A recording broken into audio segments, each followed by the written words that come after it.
विसरा मार्केटची गडबड, करा समता SIP ची निवड। समता पतसंस्थेनं आणली ग्राहकांसाठी समताज SIP। आता 8% फिक्स्ड रिटर्न सह तुम्हाला मिळणार मोठ्या बचतीची संधी। समता पतसंस्था, टेन्शन नाही, रिटर्न्स निवडा व सुरक्षितता वाढवा। संपर्क 77 22 01 02 22। कोपरगाव रेल्वे स्थानक हद्दीत आज पहाटेच्या सुमारास रेल्वेमधून 2 तरुण पडून जखमी झाल्याची माहिती समोर आली आहे। प्राप्त माहितीनुसार पहिल्या घटनेतील तरुण सिद्धार्थ बापू शेळके वय 25 राहणार मनमाड हा रेल्वेनं प्रवास करत असताना दुर्दैवानं खाली पडला। या घटनेत त्याच्या डाव्या पायाला गंभीर दुखापत झाली आहे। घटनेची माहिती मिळताच रेल्वे पोलीस तात्काळ घटनास्थळी दाखल झाले।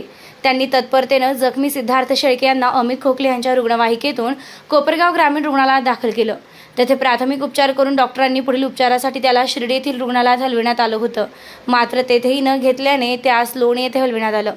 तर दुसऱ्या घटनेत कैलासचंद्र बिसाई हा तरुण रेल्वेतून खाली पडून जखमी झाला असून त्याच्या छातीला मुकामार लागून फ्रॅक्चर झालंय। त्यास पुढील उपचारासाठी SJS हॉस्पिटलमध्ये नेण्यात आलं आहे।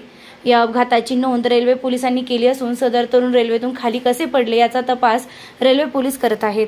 निर्भीड न्यूज, योगेश डोके, कोपरगाव।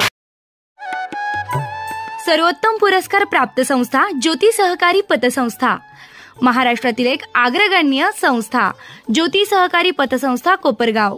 मान्सून धमाका, 30 ते 70% भव्य सूट, लहानांपासून मोठ्यांपर्यंत सर्वांसाठी आकर्षक आणि दर्जेदार कपडे। तर वाट कसली पाहताय, आजच भेट द्या HM राजपाल, विश्वसनीय कपड्यांची अखंड परंपरा, येवला रोड, कोपरगाव।